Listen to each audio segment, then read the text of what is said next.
여러분 안녕하십니까? 저는 동국대학교 향가만엽집 연구실장 김용혜입니다. 여러분들께 향가와 만엽집에 대해 말씀드릴 수 있게 되어 특별히 기쁘게 생각합니다. 저는 어려서 한문서당 영사제에서 사수가였습니다. 민족의 전통적인 교육기관인 한문서당에서 한자를 배워본 그러한 경험을 가진 거의 마지막 세대라고 할 수 있겠죠.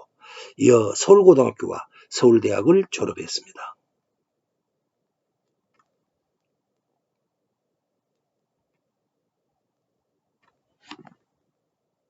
향가와 만엽집에 대해 말씀 올리도록 하겠습니다. 향가는 현재 25곡이 전해오고 있습니다.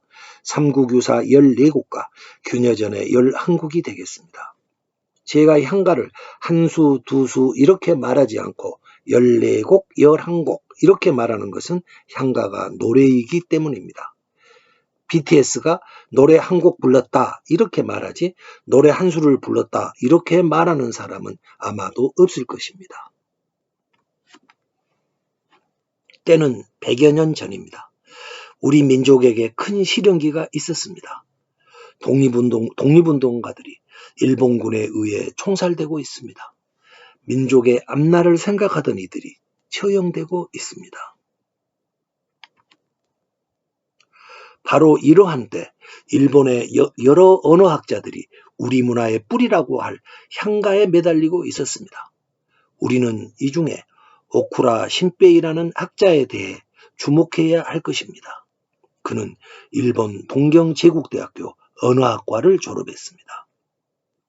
그리고 조선 총독부에 근무하다가 서울대학교의 전신이라고 할 경성제국대학교 대학 교수로 부임하였습니다. 그리하여 1929년 향가 25곡을 해독해 냈습니다.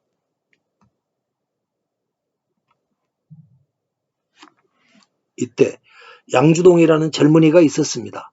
그가 오쿠라에 대해 반격하고 나섰습니다. 민족 문화의 뿌리를 일본인이 연구하였다. 민족이 총칼로만 망하는 게 아니구나. 민족적 분노를 느낀 그는 연구에 매진하였고 마침내 향가 해독에 성공하였습니다. 오쿠라의 오류를 찾아내 강력 비판하였던 것입니다. 해방 3년 전 우리 민족은 크게 환호하였습니다. 그러나 양주동 박사님의 연구에는 천려일실이 있었습니다.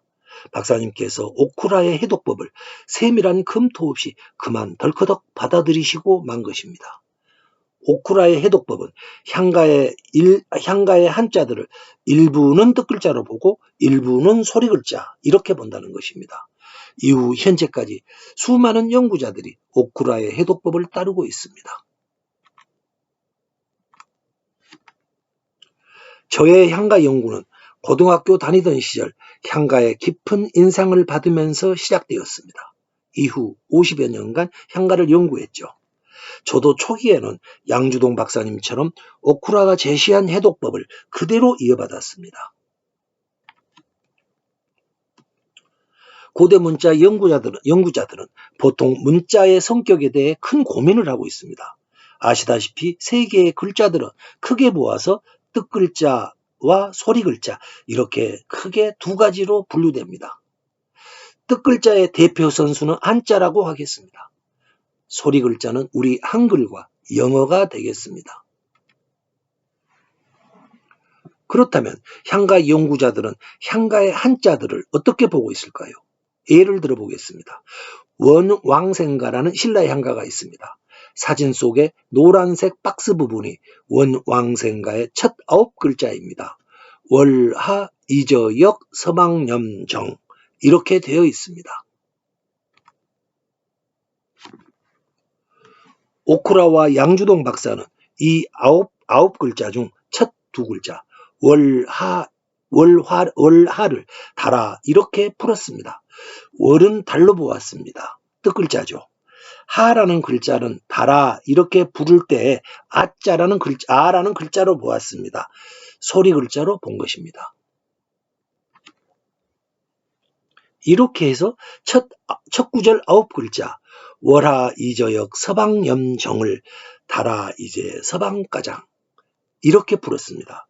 월가 서방 이 세 글자는 뜻글자, 나머지 6글자는 소리글자로 보았습니다. 향가 해독 100여 년이 지났습니다. 오쿠라가 제시한 이러한 해독 방식은 향가를 다 풀어낼 수 있었을까요? 얼마 전 숙명여대 박재민 교수가 향가 해독 100주년 기념 논문에서 86%가 풀렸다. 이러한 내용의 논문을 발표했습니다. 100번 양보해서 86%를 풀었다는 게 다 맞는다고 하더라도 14%는 못 풀었다. 이러한 말이 되겠습니다. 오쿠라의 도구는 향가의 완전한 해독에 실패한 이론인 것입니다. 일반 국민들이 잘 모르고 있는 이야기가 있습니다. 향가 연구자들 사이의 이야기입니다. 양주동 박사님 이후 향가의 권위자로 인정받고 있는 김환진 서울대 교수님께서 말씀하셨습니다. 오쿠라 신베이라는 금옥이 드리운 그늘이 너무나 깊어서 해독자들이 거기에서 벗어나지 못하고 있다. 부끄러움에 시달린다. 왜 우리는 완전하지도 않은 오쿠라의 프레임에 이렇게 갇혀서 굳이 부끄러워까지 해야 하는 건가? 우리에게 무슨 문제가 있어서 25곡의 향가를 100년이 다 지나도록 풀어내지 못하고 있는가? 저 역시 답답합니다. 어쨌든 저는 향가를 연구하면서 제 나름의 의문점을 가지고 있었습니다.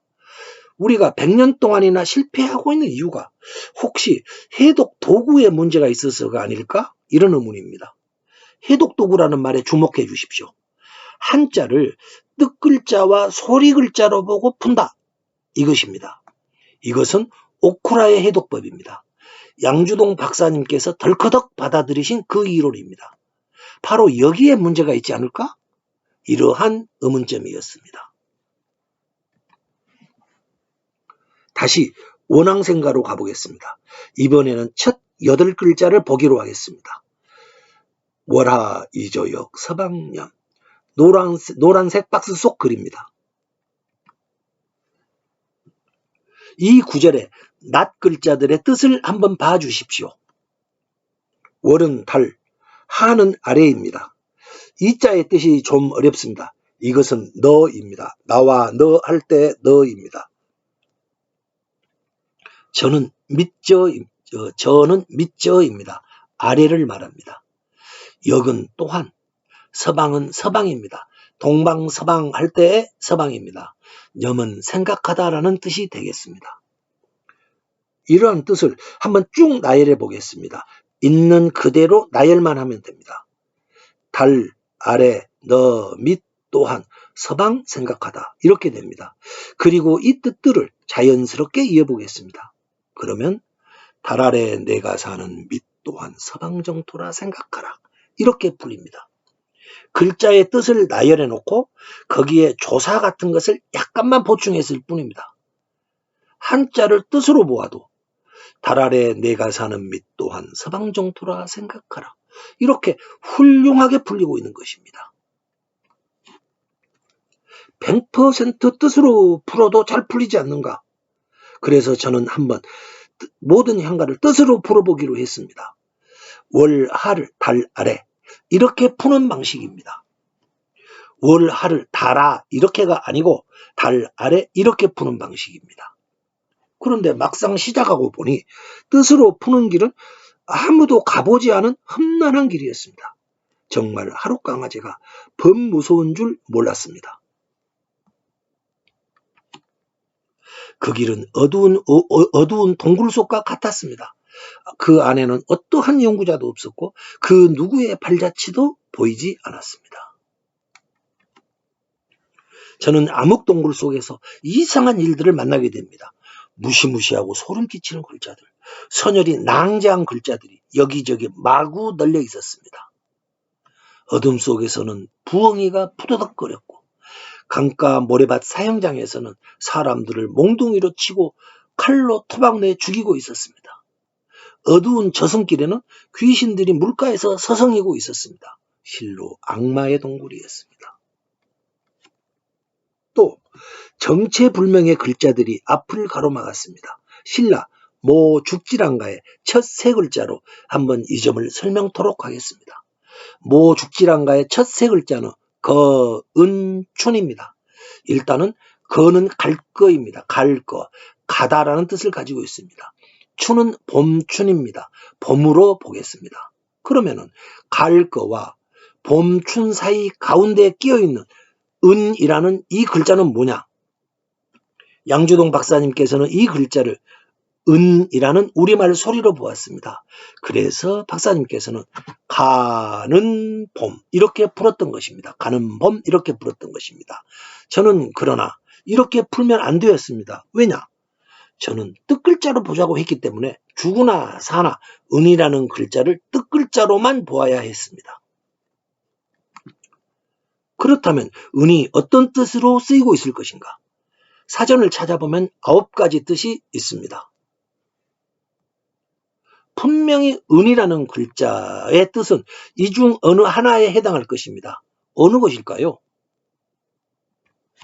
하나하나 뜻을 대입해 보기로 했습니다. 은의 제1번 뜻은 아까 보시다시피 숨다입니다.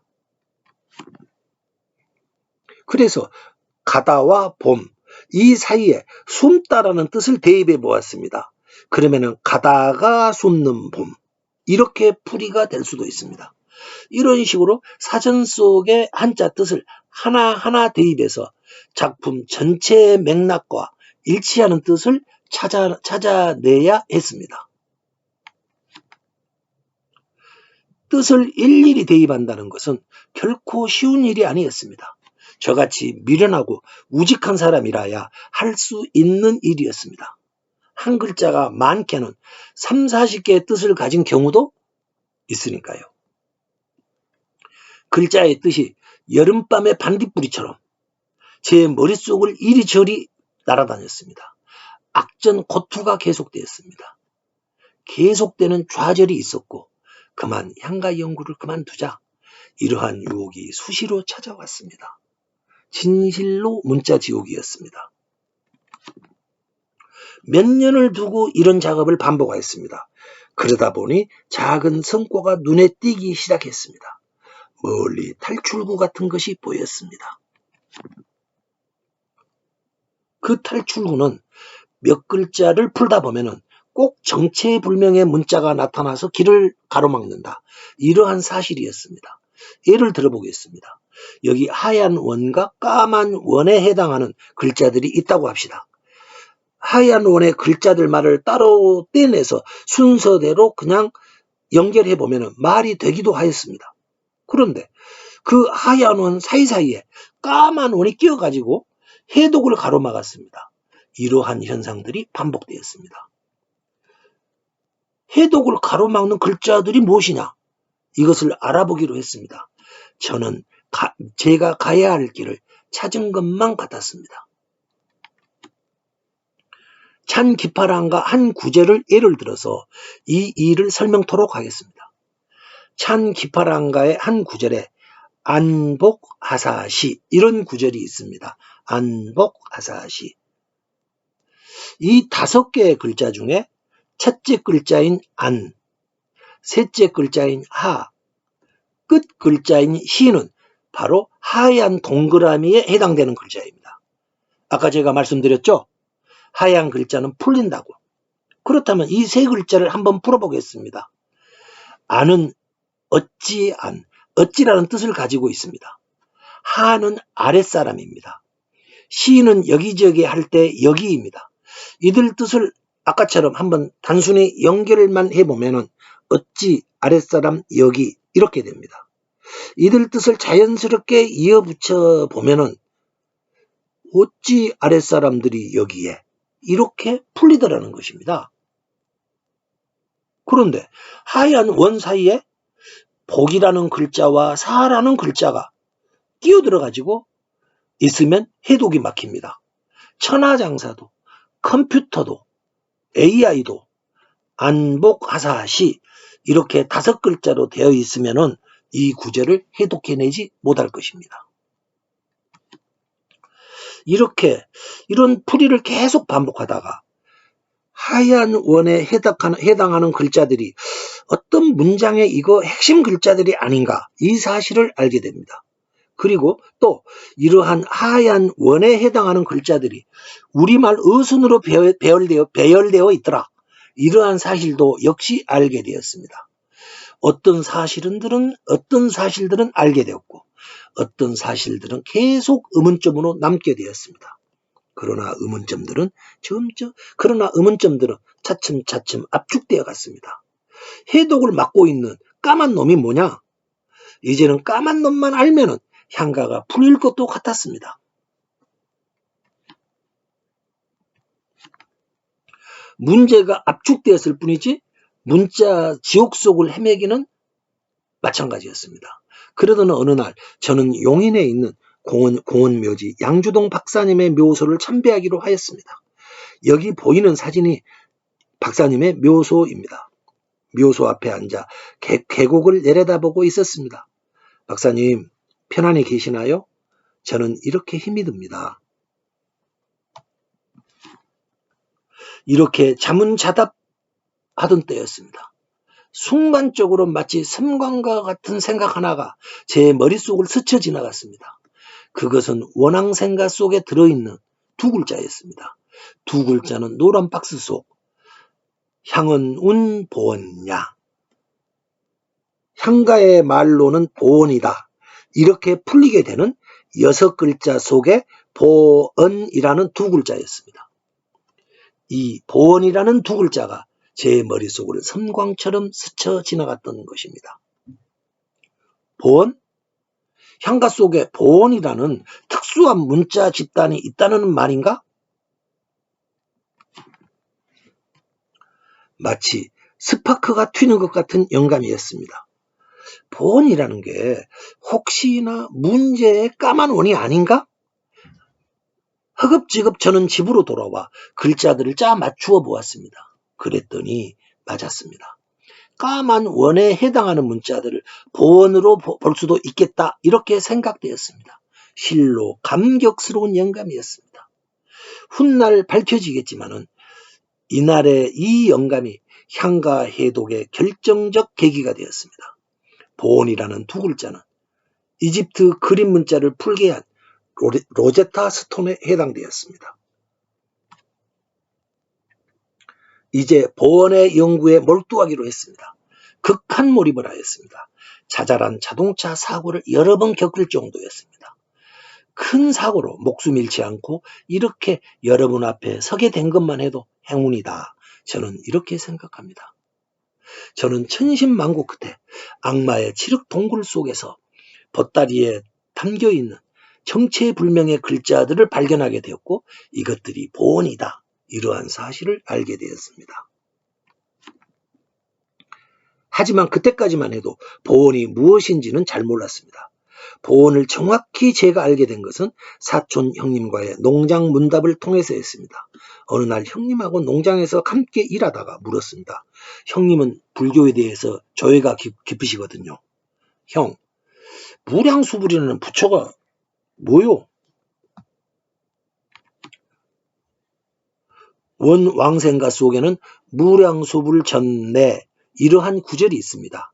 여기에서 무량수불 전, 여기까지는 이 5글자는 무량수불 앞, 이렇게 풀립니다. 간단히 풀립니다. 문제는 무량수불 전, 이 5글자 다음에 마치 노루꼬리처럼 붙어있는 내라는 글자입니다. 이 글자가 분명히 무량수불과 무엇인가 관계가 있다, 그런 것 같아서 형님께 물었던 것입니다. 형님께서 말씀하셨습니다. 무량수불은 서방정토에 있는 부처다. 사람이 죽으면은 그의 영혼이 반야용선이라는 배를 타고 고해의 바다를 건너 무량수불에게 간다. 영혼들이 반야용선을 타고 고해의 바다를 건넌다. 고해의 바다를 건너가는 그림 속의 빨간 원을 보시죠. 수많은 영혼들이 지혜의 배라고 하는 반야용선을 타고 고해의 바다를 건너가고 있습니다. 형님의 답을 듣고서 저는 한 가지 사실을 알게 되었습니다. 네라는 꼬리 글자가 그 가지고 있는 뜻 중에서 노젓는 소리 에라는 뜻이 있었습니다. 네라는 글자는 16가지의 뜻을 가지고 있습니다. 한번 보십시오. 맨 마지막 16번째 노젓는 소리 에 이런 뜻이 있습니다. 저는 형님과의 문답에서 무량수불전 그리고 무량수불전내 이러한 두 글자들의 뜻을 관계를 알게 되었습니다. 반야 용선 뱃사공들의 노젓는 소리일 수도 있다. 이 사실을 알아낸 겁니다. 뱃사공에 대해서 이것저것 찾아봤습니다. 그리스 신화에 따르면 저승에 큰 강이 있는데 스틱스 강이라고 한답니다. 죽은 영혼들은 이 강을 건너야 하고 그들을 건네주는 뱃사공이 바로 카론이라 불리는 뱃사공이라는 것이었습니다. 카론은 저승의 뱃사공이었던 것입니다. 경주에서 발굴된 배 모양 토기입니다. 뱃사공이 배를 저어 저승으로 가고 있습니다.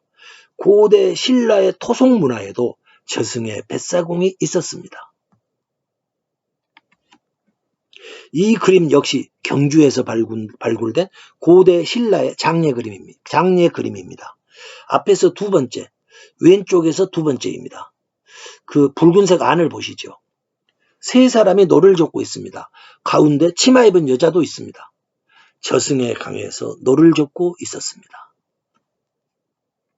고대의 저승 가는 뱃사공들의 노젓는 모습을 표현해낸 글자가 바로 무량수불전내에서 내라는 꼬리 글자였습니다.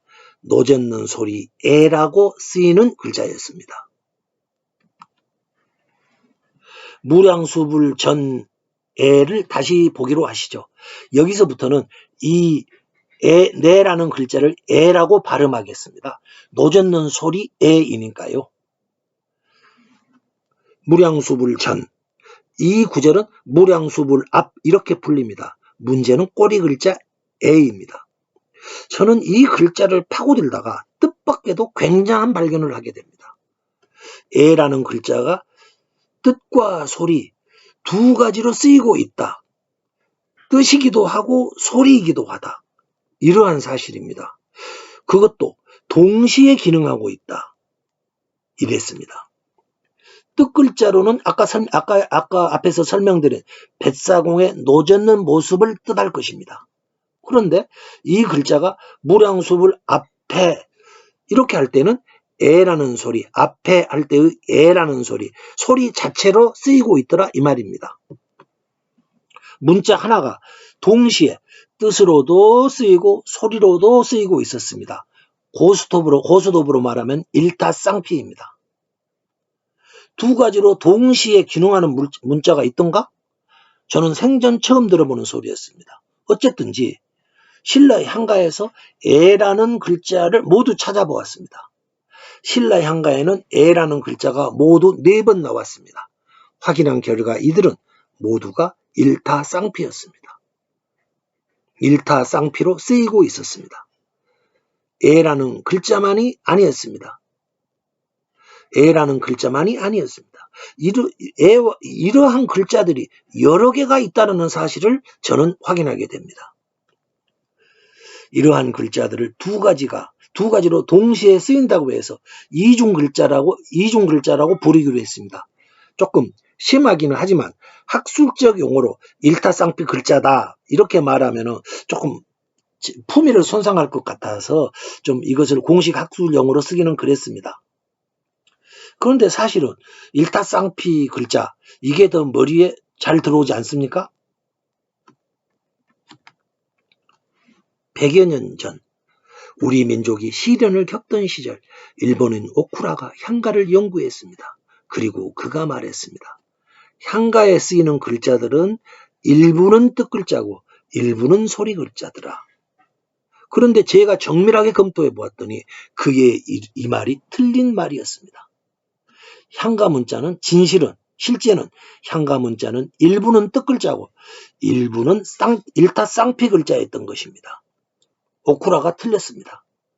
오쿠라는 일타쌍피 글자가 발견되면서 그만 무너지고 맙니다. 그의 이론을 떠받들던 기둥 하나가 부러졌습니다. 기둥이 부러지면은 지붕 위에 얹어놓은 그것들은 당연히 다 밑으로 우르르 떨어지고 말 것입니다. 당장 오쿠라의 이론에 기초를 둔 여러 논문들에 큰 문제가 생기게 됩니다. 근거를 의심받게 될 것입니다. 여기 어느 사찰에 100년 묵은 일주문이 있습니다. 두 기둥이 일주문을 단단히 버티고 있다가 그중 하나가 와지끈 그만 부러지고 말았던 것입니다. 그러면은 보원이라는 게 구체적으로 무엇이냐 뜻을 풀어보겠습니다. 보원의 보자는 알리다 보 이런 뜻을 가지고 있었습니다. 윗사람에게 보고한다, 신문에 보도된다 이런 뜻입니다. 언은 말씀언입니다. 그래서 보언이라는 두 글자는 알리는 말 이런 뜻을 가지고 있었습니다. 지금은 사라졌고 신라 사람들이 쓰는 고대어였습니다. 고대어. 그러면 보언이 알리는 말이라고 했으니까 누구에게 무엇을 알리는가? 가수가 무대에 나가서 노래를 부르고 있을 때 다른 사람에게 너는 무대로 나가서 어떤 연기를 하라 이렇게 알려주는 말이었습니다. 현대 뮤지컬이나 연극 대본에서는 이러한 것을 지문이라고 합니다. 지문. 뮤지컬 로미오와 줄리엣의 한 장면입니다. 빨간 원안에 일어나면서 이런 말이 써 있습니다. 배우에게 자리에서 일어나라 이렇게 알려주고 있는 말입니다. 이런 것을 연극 대본에서는 지문이라고 합니다. 현대어 지문이 바로 고대어의 보언이었습니다. 이게 무슨 소린가? 만일 향가에 지문이 있다면 향가는 그러면 시가 아니고 연극 대본이라고 해야 하지 않겠는가? 그렇습니다. 그랬습니다. 향가는 시가 아니었습니다. 뮤지컬이나 연극이나 마당놀이의 대본 성격을 가진 글이었습니다. 한번 예를 들어보겠습니다. 김해 구지봉 위에서 사람들이 멋진 왕을 내려달라 그렇게 말하며 구지가를 떼창으로 부르고 집단으로 춤을 추고 있었습니다. 구지봉 위에서의 집단 군무가 향가 공연의 실제 모습이었던 것입니다. 그야말로 일대반전이었습니다. 여러분, 1000년 전에 연극 대본을 25개나 가진 민족이 세계에서 몇 민족이나 될까요? 아마도 그리스나 로마 빼놓고는 거의 없으리라고 생각합니다. 우리 민족은 25곡이나 되는 고대 뮤지컬 대본을 가지고 있는 어마어마한 문화민족인 것입니다. 그간 우리는 향가를 너무도 졸로 보았습니다. 향가야, 진짜 미안해. 우리가 너를 너무너무 졸로 보았어. 앞으로 너에게 잘해줄게. 향가 속에는 보언만 있던 것이 아니었습니다. 하늘에 소원을 비는 문자, 그런 문자 그룹도 있었습니다. 이것을 청언이라고 합니다. 청언에 대한 설명은 시간 관계상 생략하도록 하겠습니다. 드디어 향가의 비밀을 알 수 있게 되었습니다. 저는 알게 된 내용을 우선 책으로 엮었습니다. 천년 향가의 비밀이라는 책입니다.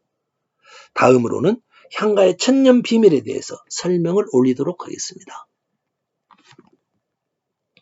향가 문장의 구조는 노랫말에 해당하는 글자 그룹, 청언에 해당하는 글자 그룹, 보언에 해당하는 글자들, 이렇게 세 가지 성격의 글자들이 이리저리 꼬여 있었습니다. 향가는 마치 금줄과 같았습니다. 금줄의 모습을 보아주시죠. 새끼줄에 종이와 숯 그리고 고추가 끼워져 있습니다. 잡신들에게 우리 집에서 아이를 낳았으니 집에 들어오지 말라 이렇게 경고를 하는 내용이 종이에 쓰여 있다고 한번 가정해 봅시다. 청언과 보언은 숯과 고추에 해당할 것입니다. 잡신이 만일에 경고를 어기고 집에 들어오면은 시뻘건 불로 태워서 숯덩이로 만들어 죽이겠다. 이렇게 잡신을 위협하는 토속 문화가 아닐까 저는 생각해 봅니다. 향가의 비밀은 다음과 같았습니다. 향가 문자는 뜻글자거나 일타 쌍피 글자다. 향가 문장은 노랫말, 청은 보온이 꼬여있는 구조다. 노랫말에 해당하는 문자들은 우리말 어순으로 배열되어 있다. 모든 향가는 예외가 없이 이 세 가지 법칙으로 만들어져 있었습니다. 향가 말고 이런 법칙에 따라서 만들어진 작품은 없었습니다. 그래서 만일에 어떤 작품이 이런 법칙으로 만들어져 있다면 그 작품은 향가다. 이렇게 말할 수가 있었습니다. 정말 이 말 굉장히 중요한 말입니다. 두고두고 사용될 말입니다. 바로 향가의 정의이기 때문입니다. 만일 저보고 시험을 내라면은 바로 이 부분을 내겠습니다. 향가의 정의를 서술하세요. 이것이 시험 문제입니다. 우리는 드디어 어떤 작품이 향가냐 아니냐 이것을 판별해낼 수 있는 기준을 갖게 되었습니다. 마치 리트머스 시험지로 산과 알칼리를 구분할 수 있듯이 위에 세 가지 법칙으로 그 작품이 향가냐 아니냐를 판별할 수 있게 되었습니다. 만일에 어떤 작품이 세 가지 법칙에 따라서 만들어져 있다면 그것은 향가이고 그렇지 않다면 향가가 아니다. 이렇게 말할 수 있게 되었습니다. 이 법칙을 향가 제작법 이렇게 말하도록 하겠습니다. 향가의 설계도가 바로 향가 제작법입니다.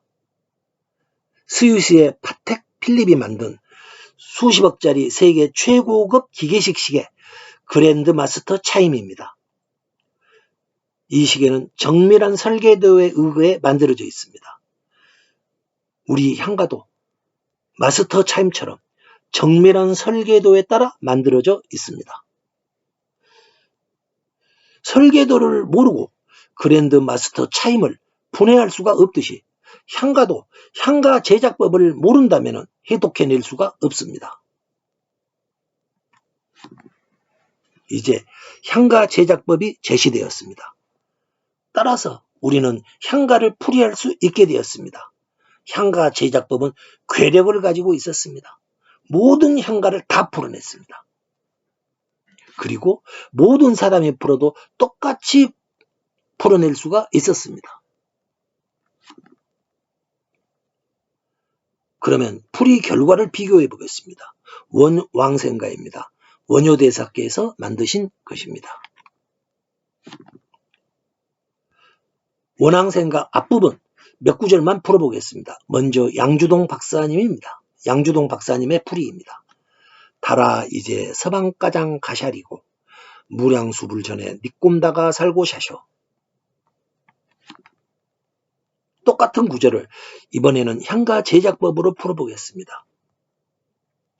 달 아래 네가 사는 세상 또한 서방정토라 생각하고 남정네에게 가주어야 하리. 보내주어야 하리. 무량수불 앞에 번뇌하는 일을 무량수불에게 보내주어야 하리. 불교정 냄새가 물씬 풍깁니다. 고승의 말씀이십니다. 지금 여러분께서는 천년이란 세월을 건너서 들려오는 원효대사님의 육성을 처음으로 들으셨습니다. 저는 향가 제작법으로 우리나라 향가 25곡을 모두 풀이해냈습니다. 지금까지의 풀이와는 전혀 달랐습니다. 이것은 별도의 기회를 통해 발표하도록 하겠습니다. 이로써 저는 저의 연구가 다 끝났다고 생각했습니다. 마무리를 위해서 그동안 참고했던 자료들을 정리하고 있는데 그 중에서 일본인이 쓴 향가 논문이 눈에 띄었습니다. 그들은 만엽집이라는 자신들의 책을 풀이하기 위해서 우리나라의 향가를 연구한다. 그렇게들 이야기하고 있습니다. 그래서 저도 한번 만엽집이 어떤 작품이지 하고 살펴보기로 했습니다. 사실 그때까지 저는 만엽집을 잘 몰랐거든요. 만엽집은 이렇다고 합니다. 서기 700년대 당시의 일본인들이 만든 작품을 모아놓은 시가집이다. 4,516곡이 있다. 어마어마한 양입니다. 그래서 저는 한번 만엽집의 그 작품 하나를 검토해 보기로 했습니다. 일본인들은 만엽집 작품에 1번에서부터 4516번까지 고유번호를 매겨놓고 있습니다. 저는 맨 마지막 작품 4516번가를 꺼내들었습니다. 서기 759년 백제가 망한 후 100년 후에 만들어진 작품이라고들 합니다. 검토를 시작하자마자 저는 너무도 놀랐습니다. 하얀 원으로 된 글자와 까만 원으로 된 글자가 섞여 있는 것입니다. 향가 문장이 가진 그 특유한 특징이, 향가 문장 특유의 특징이 만엽집 속에서 튀어나온 것입니다. 이러한 구조를 가진 작품은 향가입니다. 제가 아까 제가 시험 내겠다면서 강조한 부분이 있었죠? 굉장히 중요하다고 했었죠? 만일에 어떤 작품이 3가지 법칙으로 만들어져 있다면 그 작품은 향가다. 이것이 향가의 정의다. 이렇게 말할 수 있다고 강조했었습니다. 그런데 만엽집 안에 향가의 특수 법칙으로 만들어진 향가가 있었던 것입니다. 아니, 왜 향가가 만엽집 속에 들어와 있는 거야? 뭔가 착오겠지. 어쨌든 이 작품을 해독해 보겠습니다. 먼저 일본인들이 풀어놓은 내용입니다. 다시 새로운 한 해가 시작되는 새해, 첫날인 오늘 오는 눈처럼 더 많아라 좋은 일. 다음으로 이것을 한번 제작법으로 풀어보겠습니다. 새로운 해가 시작되었다. 응당 베풀고 백성들을 번창하게 하리. 응당 그대들도 밤늦도록 베풀고 번창하게 해야 하리. 나머지 사람들도 힘차게 달리자. 뜻이 명쾌합니다. 구조를 뜯어보아도 아무리 살펴보아도 분명 향가였습니다. 저는 분명 누군가가 이거 착오로 해서 향가 하나를 만엽집 속에 포함시켜 놓은 거 아니냐 이렇게 생각했습니다. 그러니까 이제 다른 작품들을 살펴보아야겠죠. 이번에는 맨 앞으로 와 1번가를 풀어보았습니다. 그랬더니 그 작품도 향가였던 거예요. 저는 갑자기 사태가 이거 심상치 않게 돌아간다 이걸 느꼈습니다. 허겁지겁 이 작품 저 작품 골라서 매달려 보았습니다. 수십 개 작품을 풀어보아도 하나의 예외가 없었습니다. 그들 모두가 향가 특유의 특수한 법칙으로 만들어져 있었던 것입니다. 그러다가 드디어 만엽집 15번가를 만나게 됩니다. 저는 아마 무언가 착오일 거야 이런 생각을 그때까지도 버리지 못하고 이런저런 작품들을 풀어가던 저는 그만 여기서 결정타를 얻어맞고 말았습니다. 권투 선수가 정통으로 한 방 얻어맞고 쓰러지듯이 저는 뒤로 넘어지고 말았습니다. 만엽집이 우리말로 만들어져 있었다. 이 놀라운 사실에 대한 확실한 증거가 이 작품에서 그만 나오고 만 것입니다. 그래서 이제 착오라고 할 수가 없게 되었습니다. 싫더라도 만엽집을 향가다 이렇게 말해야 했습니다. 그러면은 우선 15번가가 어떤 배경에서 만들어졌는지 살펴보도록 하겠습니다. 서기 660년 신라와 당나라가 백제를 공격합니다. 그때 외국에는 사이메이 천황이라는 여자 천황이 있었습니다. 천황이 백제 구원군을 파병합니다. 그녀는 아들과 함께 우리나라 맞은편에 있는 부산 앞바다 대마도 저 맞은편에 있는 후쿠오카로 와서 진을 쳤습니다. 그리고 그곳에 머물면서 구원군을 보내다가 661년 7월 달에 사망하게 되었습니다. 장례를 위해서 천황의 시신을 배에 태워가지고 오사카로 모시기로 했습니다. 그때 아들 나카노의 황태자가 15번가를 짓습니다. 15번가를 한번 해독해 보겠습니다. 향가 제작법으로 풀어보겠습니다. 그대께서 물을 건너려 하시는 나루, 바다에 구름이 끼어 있구나. 그대는 다스림에 있어 나와 함께 하셨지. 오늘 저녁에 달이 밤을 맑게 밝히겠지. 다음은 일본인들의 풀이입니다. 넓은 바다 위 풍성한 구름 위에 석양 비치니 오늘 밤 뜨는 달은 청명하길 바라네. 완전히 다른 작품 같습니다. 이제 이 작품이 15번가가 우리말로 불렸다. 그 증거를 제시해야 합니다. 여러 개가 있지만 일단 2개만 제시하도록 하겠습니다. 오늘 저의 강의에서 최강조점입니다.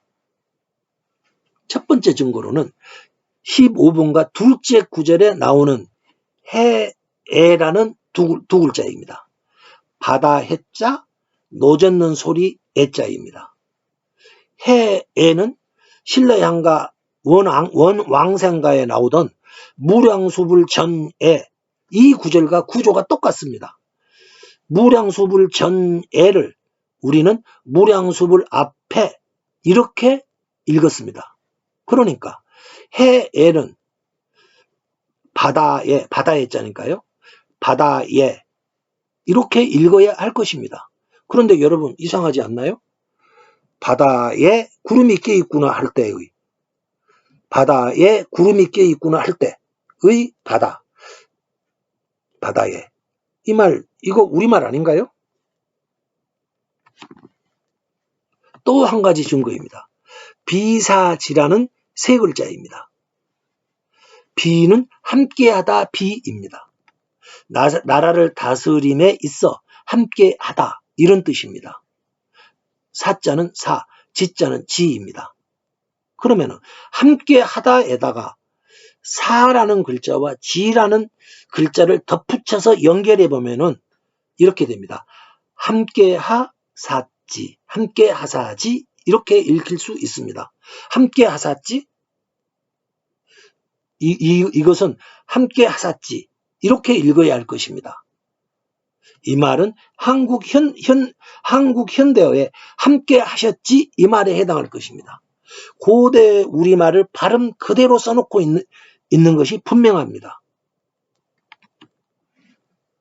군더더기 없이 15번가의 핵심을 바로 말하도록 하겠습니다. 15번가는 향가 제작법에 따라 만들어져 있다. 그러니까 향가입니다.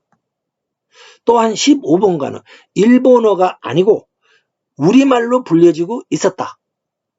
해에라고 써놓고는 바다에 이렇게 읽고 있습니다. 비사지 이렇게 써놓고는 함께 하사지 이렇게 노래 부르고 있는 것입니다. 분명히 우리말입니다. 이 사실은 한반도에서 열도로 건너간 것이 향가 제작법만 건너간 것이 아니고 고대 한반도어까지 함께 건너갔다. 사람과 말 그리고 향가 제작법이 그야말로 통째로 한 묶음으로 일본 열도로 건너갔다. 이 사실을 말하고 있는 것입니다. 확실히 했습니다. 마녀집은 향가였고 우리말로 불려지고 있었습니다. 마녀집은 그간 한반도의 문화라든가 언어가 일본에 무지하게 많은 영향을 끼쳤다. 우리나라 이렇게 주장하는 우리나라 여러 사람들의 말을 뒷받침하는 4516점의 결정적 문헌 증거로 사용될 수 있을 것입니다. 다시 마녀집이 우리말로 불렸다는 사실을 확인 사살해 드리겠습니다.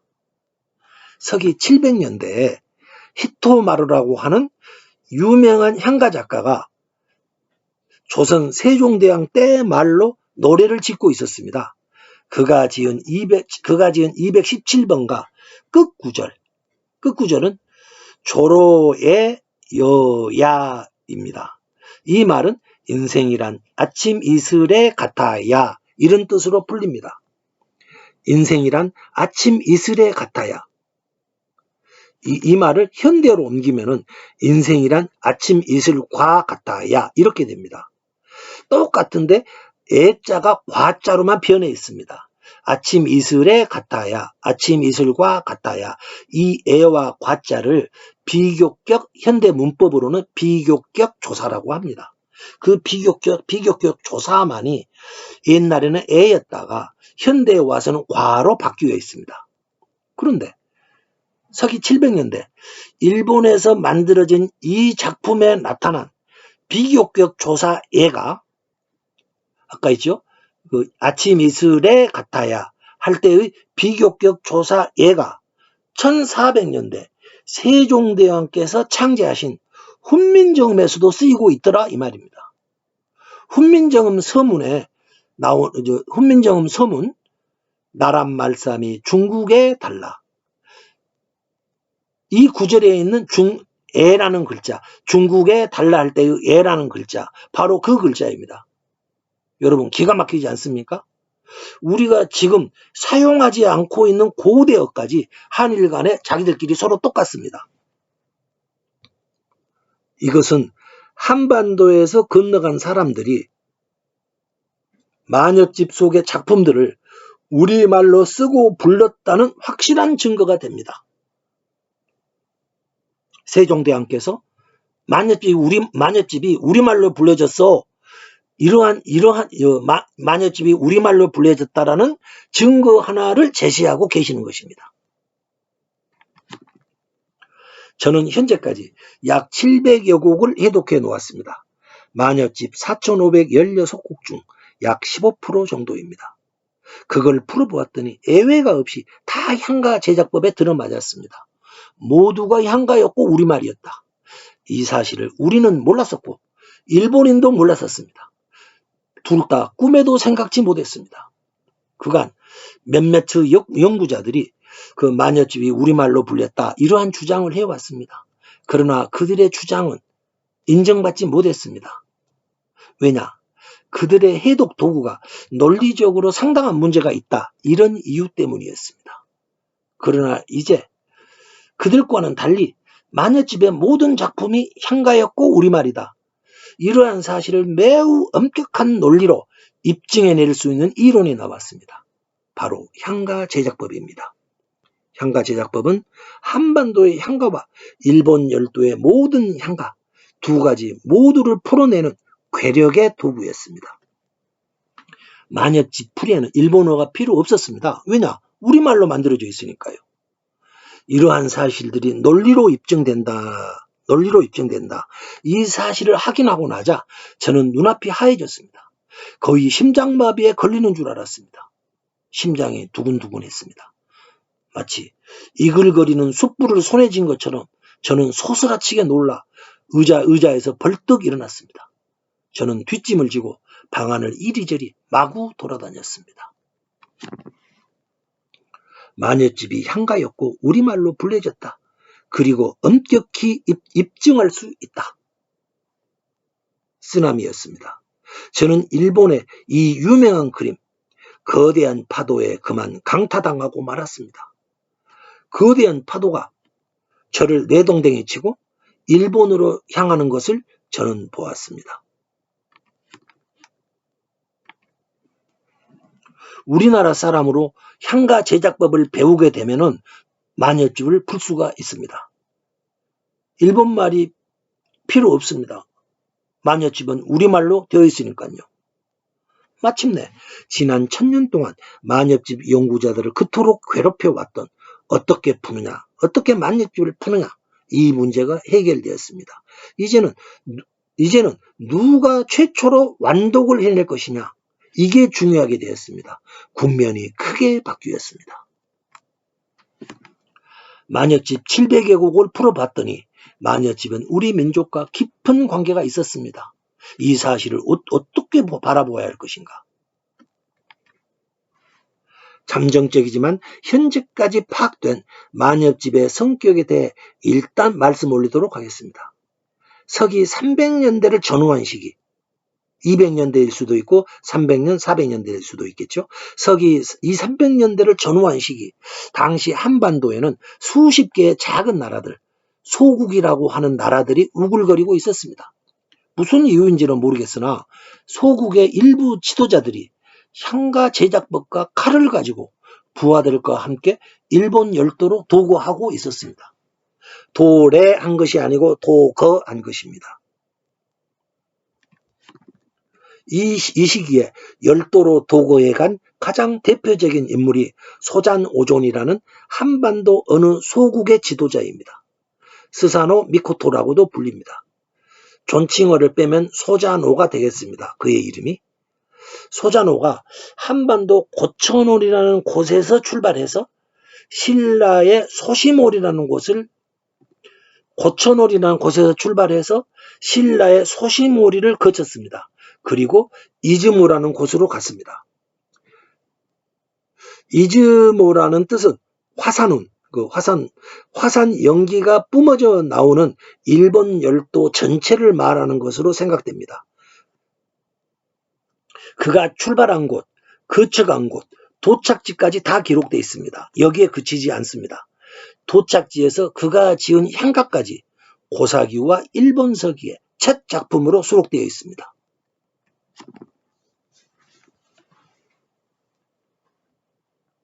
소자노가 화산운이 분출하던 그 열도에 가서 지은 향가를 감상해 보겠습니다.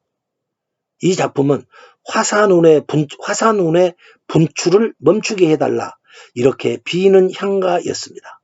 일본 서기에 실려 있습니다. 향가 제작법으로 풀어보겠습니다. 밤늦도록 집 짓는 일을 주관하느라 너는 힘썼다. 밤늦게까지 부하들을 닥달하느라 밥을 굶으며 울퉁불퉁한 곳을 몸이 닳도록 뛰어다니며 소리치느라 목이 휘었다. 밤늦게까지 부하들을 닥달하느라 밥을 굶으며 탱자나무 울타리집을 지어 바치는 너. 밤늦게까지 부하들을 닥달하느라 밥을 굶으며 울퉁불퉁한 곳을 돌아다녔다. 일본의 고사기와 일본서기에 신대기라는 부분이 있습니다. 거기에는 곳곳에 찐빵의 앙꼬라고 할 만한 노래 가사들이 기록되어 있습니다. 지금까지 수수께끼로 남아있는 이러한 글들을 이제는 풀 수가 있게 되었습니다. 이것들을 향가 제작법으로 풀면 일본인이 풀든 한국인이 풀든 누가 풀든 관계없이 동일한 결과가 나오게 됩니다. 이제 고사기와 일본서기도 새롭게 해독되어야 할 것이다. 저는 이렇게 생각합니다. 일본인들은 이 작품을 다음과 같이 풀었습니다. 많은 구름이 서리는 추룬의 팔중원이요. 아내를 안에 숨기게 하려고 팔중원을 만든다. 팔중원으로 된 집이요. 여기서 추룬이란 무엇이냐? 향가 제작법으로 이것을 보면은 화산에서 터져 나오는 구름이었습니다. 팔중이라는 것은 여러 겹을 뜻합니다. 일본의 연구자들은 이런 뜻을 알아낼 수가 없습니다. 하고 싶지 않지만 독한 소리 하나 지나가는 길에 있는 돌 무더기 위에 살짝 얹어놓고 지나가겠습니다. 일본인들의 이 풀이는 당연히 오류입니다. 여러분께서도 이제 그 이유를 알 수 있을 것입니다. 일본 연구자들이 향가 제작법을 전혀 모르면서 향가 제작법으로 정교하게 짜 맞추어져 있는 향가를 풀었으니 제대로 풀 수가 없습니다. 아까 말씀드렸죠. 세계 최고인 스위스 파텍사의 그랜드 마스터 차임을 설계도도 모르는 사람이 설 건드려 놓으면 온전할 리가 없습니다. 일본인들이 지난 1000년 동안 서기 951년부터지요. 지난 1000년 동안 만엽집을 풀려고 온갖 고생을 해온 것을 잘 알고 있습니다. 그러나 그들은 향가의 설계도를 몰라서 그만 일을 그르치고 말았던 것입니다. 이것은 우리 한반도의 향가 연구자들도 똑같은 상황이었습니다.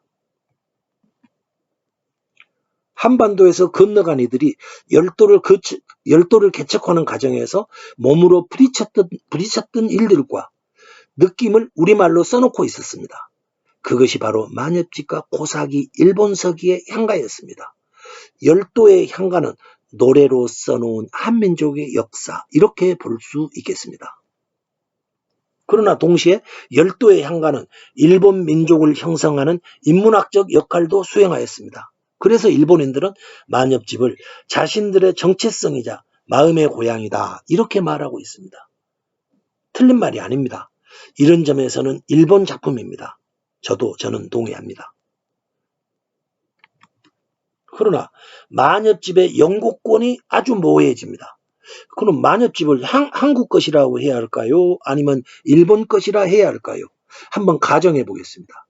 조선 사람들이 1492년 콜럼버스 발견 이전 신대륙으로 가서 그것을 개척해내면서 용비어천과 같은 노래를 수천 개 훈민정음으로 써놓았다고 합시다.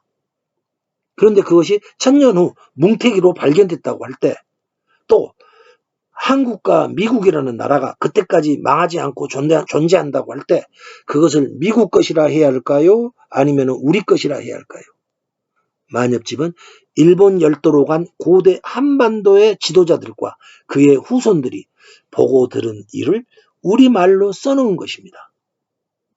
저는 우리 민족이 이제 만엽집을 한민족의 고대 기록물로 받아들여야 할 것이다, 이렇게 봅니다. 만엽집을 누가 잘 해독할 수 있을까요? 고대 한국어로 만들어 놓은 것입니다. 일본인이 풀 수 있을까요? 아니요. 언어 장벽이 있습니다. 저는 한국인이 더 잘 풀 것이라고 생각합니다. 4516곡은 개인에게 맡겨놓을 양이 아닙니다. 개인이 평생을 바쳐도 불가능할 양입니다. 단체 또는 국가적 과제가 아닌가 생각합니다. 만엽집 해독을 생각하다 보면은 광개토 대왕비의 비극을 떠올리지 않을 수 없습니다. 대왕비에는 한민족의 역사가 새겨져 있습니다. 그런데 그것을 일본인들이 먼저 자신들의 시각으로 풀었습니다. 큰 논란이 일었고 해독의 주도권을 일본이 가지게 되었습니다. 학문에 있어서의 선점 효과를 하겠습니다. 만엽집에는 오염되지 않은 고대 한일 관계사의 원사료가 들어있습니다. 원사료를 먼저 푸는 측이 한일 고대사의 주도권을 가지지 않을까, 저는 감히 이렇게 생각해 봅니다. 저는 광개토 대왕비의 비극이 재현되지 않았으면 좋겠습니다. 몰잡이라는 말을 들어보셨나요? 글자가 새겨져 있지 않는 비석입니다. 우리 앞에 만엽집 완전 해독자의 이름이 새겨질 몰잡이 하나가 서 있습니다. 그 돌에 누군가의 이름이 새겨질 것입니다. 그가 누구일까요? 만엽집 최초의 완전 해독자, 그 영광의 이름은 누구일까요? 한번 도전해 보시지 않겠습니까? 개인이든 단체든 국가든 상관없습니다. 제작법만 알면 가능합니다.